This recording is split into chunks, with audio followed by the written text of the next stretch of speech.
ಅದು ಯಾರು ಕಂಪೋಸ್ ಮಾಡಿದ್ರು ನಮ್ಮ ಮಹಾನುಭಾವ ಗೊತ್ತಿಲ್ಲ. ಫಾರಿನ ನೋಡ್ಬೇಕಾಯ್ತು ಫಿಲಮು ಇಂಡಿಯಾದ ಮಿಸ್ ಮಾಡಿದ್ದಾರೆ. ಎಲ್ರಿಗೂ ಅರ್ಥ ಆಗಲ್ಲ ಸ್ಟೋರಿ ಇಲ್ಲ. ಆ ಸೀನ್ಗೆ ತಕ್ಕವಾಗೆ ಅದು ಮಾಡಬೇಕಾಗಿತ್ತು. ಕನ್ನಡಲ್ಲಿ 30 ಪೈಸೆಗೆ ಫಿಲಮ್ ನೋಡಿದ್ರು ನಾನು. ಅಣ್ಣವ್ರ ಫಿಲಮ್ ಫೈಟ್ ಸೀನು ಮಸ್ತಾಗಿತ್ತು. Double acting ಮಸ್ತಾಗಿತ್ತು.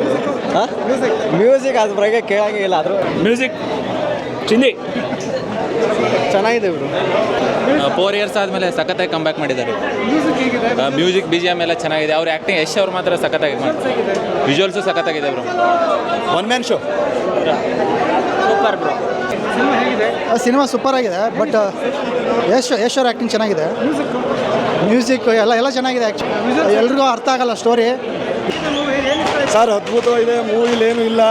ನಾವು ಇಂಗ್ಲೀಷ್ನವ್ರ ಥರ ತೆಗಿತೀವಿ ಅಂತ ಕರ್ನಾಟಕದ ಒಬ್ಬ ಯಶು ಅದು ಹಾಗೂ ಆಂಧ್ರದ ಒಬ್ಬ ವೆಂಕಟರಾವ್ ಪ್ರೊಡ್ಯೂಸರ್ ಇಬ್ಬರು ಸೇರಿ ಸ್ವಂತ ಬಂಡವಾಳ ಹಾಕಿ ನಾವು ಕನ್ನಡದಲ್ಲಿ ಹಾಲಿವುಡ್ನ ಸಿನಿಮಾ ತೆಗಿತೀವಿ ಅಂತ ಅದ್ಭುತವಾಗಿ ತೆಗೆದಿದ್ದಾರೆ.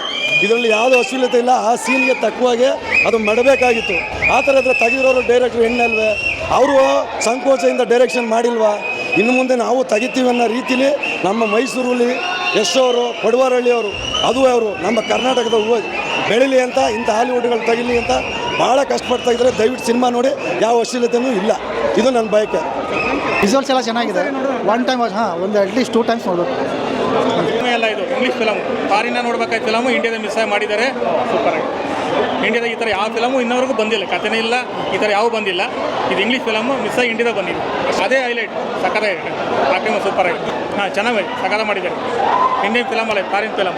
ಸಿನಿಮಾ ಬಗ್ಗೆ ಎಲ್ಲ ಸರ್, ಸಿನಿಮಾ ನೀವು ನೋಡಿದ್ರಲ್ಲ ಗೊತ್ತಿಲ್ಲ. ಬೆಳಿಗ್ಗೆನೇ ಮುಖನೂ ತೊಳೆದಿಲ್ಲ. ಆ್ಯಕ್ಚುಲಿ ನಾನು ಸಿನಿಮಾ ನೋಡಬೇಕಂತ ಮಿಡ್ ನೈಟೇ ಎದ್ಬಿಟ್ಟಿದ್ದೆ. ಹಿಂಗೆ ನೋಡಿ ಜಾಗಿಂಗ್ ಡ್ರೆಸ್ಸಲ್ಲಿದ್ದೆ, ಓಡಿ ಬಂದುಬಿಟ್ಟೆ. ಯಾಕಂದರೆ 4 ಇಯರ್ಸ್ ಅಲ್ವಾ, ಏನಿರುತ್ತೆ ಅಂತ ಒಂದು ಎಕ್ಸೈಟ್ಮೆಂಟು ಎಲ್ರಿಗೂ ಇರುತ್ತೆ. ಎಕ್ಸೈಟ್ಮೆಂಟ್ ಅನ್ನೋದು. ಆಮೇಲೆ ಹೋಗಿ ಥಿಯೇಟ್ರಲ್ಲಿ ಕುತ್ಕೊಂಡು ಸಿನಿಮಾ ನೋಡಿದ್ಮೇಲೆ 4 ಇಯರ್ಸ್ ತೊಗೊಂಡಿದ್ದಕ್ಕೂ ಸಾರ್ಥಕ ಆಗಿದೆ ಸರ್. ಆ ಫೈಟ್ಸು, ಆ ಮೇಕಿಂಗು, ಅದು ಯಾರು ಕಂಪೋಸ್ ಮಾಡಿದ್ರು ನಮ್ಮ ಮಹಾನುಭಾವ ಗೊತ್ತಿಲ್ಲ. ಯಾರು ಮಾಡಿದ್ನೋ ಏನೋ ಫೈಟ್ ಮಾಸ್ಟ್ರು ಸರ್. ಏನು ಸರ್, ಯಾವ ಹಾಲಿವುಡ್ಡು ಸರ್, ಹಾಲಿವುಡ್ ಎಲ್ಲ ಒಂದು ಯಾವುದೋ ಒಂದು ಗ್ರೀನ್ ಸ್ಕ್ರೀನ್ ಹಾಕ್ಕೊಂಬಿಟ್ಟು ಸುಮ್ಮನೆ ಎಲ್ಲ ಒಂಥರ ಇದ್ರ ಮಾಡಿಬಿಡ್ತಾರೆ. ಬಟ್ ಈ ಸಿನಿಮಾದಲ್ಲಿ ರಿಯಲ್ ಇದ್ದಂಗೆ, ಎಲ್ಲ ರಿಯಲ್ ಇದ್ದಂಗಿದೆ. ಏನು ಅದು ಫೈಟ್ಸು, ಏನು ಸ್ಟಂಟ್ಸು. ಆ ಯಶು ಇನ್ನೊಂದು ರೋಲ್ ಬರುತ್ತೆ, ಆ ಜೂನಿಯರ್ ಎಷ್ಟು ಥರ ಕಾಣ್ತಾರೆ ಅವರು. ಅದು ಏನು ಸರ್, ಸೈಕೋ ಕ್ಯಾರೆಕ್ಟರ್ ಒಂದು ಪ್ಲೇ ಮಾಡಿದ್ದಾರೆ. ನನಗಂತೂ ನಾನು ಸೈಕೋ ಆಗಿಬಿಟ್ಟಿದ್ದೀನಿ. ನಿಜವಾಗ್ಲೂ ಡಿಪ್ರೆಷನ್ಗೆ ಹೋಗಿರೋದು ನಿಜ. ನನಗಿಷ್ಟ ಆಯಿತು ಸರ್ ಸಿನಿಮಾ. ಆ sister sentiment wonderful. Yash is after the interval ರಾಯ it's a wonderful. It's not a adult movie, it's a family movie. Geethu Mohandas ಇನ್ನೂ ಒಂದು 5 ಫಿಲಮು ಕನ್ನಡದಲ್ಲಿ ತೆಗಿಲಿ. ಇದು ಸೈಕಾಲಜಿಕಲ್ ಫಿಲಮು. ಸೈಕಾಲಜಿಕಲ್ಲೇ ನಾವು ಸ್ಟೀಫನ್ ಹಾರ್ಬರ್ ಅದೆಲ್ಲ ಹೇಳೋಕ್ಕೆ ಬರೋಲ್ಲ. ಅದು ಬಟ್ ಪೇಷನ್ಸ್ ಇರಬೇಕು. ಅನ್ಇಮ್ಯಾಜಿನೇಬಲ್. ಅದು ಕನ್ನಡಲ್ಲಿ 30 ಪೈಸೆಗೆ ಫಿಲಮ್ ನೋಡಿದವನು ನಾನು. ಅಣ್ಣವ್ರ ಫಿಲಮ್ ಕೆಂಪೇಗೌಡ ಥಿಯೇಟ್ರಲ್ಲಿ 30 ಪೈಸೆಗೆ ಫಿಲಮ್ ನೋಡಿದವನು.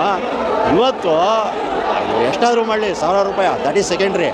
ಆದರೆ ಈ ಥರ ವಂಡರ್ಫುಲ್ ಮೂವಿ ಈ ನೆಕ್ಸ್ಟ್ ಗಾಂಧಿನಗರದವ್ರು ಹಿಂಗೆ ತೆಗಿಬೇಕಾಗುತ್ತೆ. There is no choice. ಇವಾಗ ಏನಿದ್ರು ಅಪ್ಗ್ರೇಡ್ ಆಗಲೇಬೇಕು ಆಫ್ಟರ್ ದಿಸ್. ಇಲ್ಲಾಂದರೆ ಈ ಕನ್ನಡದ ಕಂದ ತೆಲುಗು ಬಿಡ ಹೋಗ್ಬಿಡ್ತಾರೆ. ಕೊನೆಗೆ ಎಷ್ಟು ನಾವು ತೆಲುಗು ಕಳ್ಕೊಬೇಕಾಗುತ್ತೆ. ಇರೋ ಬರೋ ಡೈರೆಕ್ಟ್ರೆಲ್ಲ ನಾವು ತೆಲುಗುಗೆ ಕಳ್ಕೊಂಡ್ರೆ ಕನ್ನಡ ಫಿಲಮ್ ಉದ್ಧಾರ ಆಗಲ್ಲ. ಉದ್ಧಾರ ಆಗಬೇಕಂದ್ರೆ ಯಶವಂತವರು ಈಗ ರಾವಣ ಬರ್ತಾಯಿದೆ, ಅಣ್ಣವರು ರಾವಣ ಪಾತ್ರ ಮಾಡಿದ್ದಾರೆ. ಅದು ಒಂಥರ ಹೆಮ್ಮೆ. Thank you.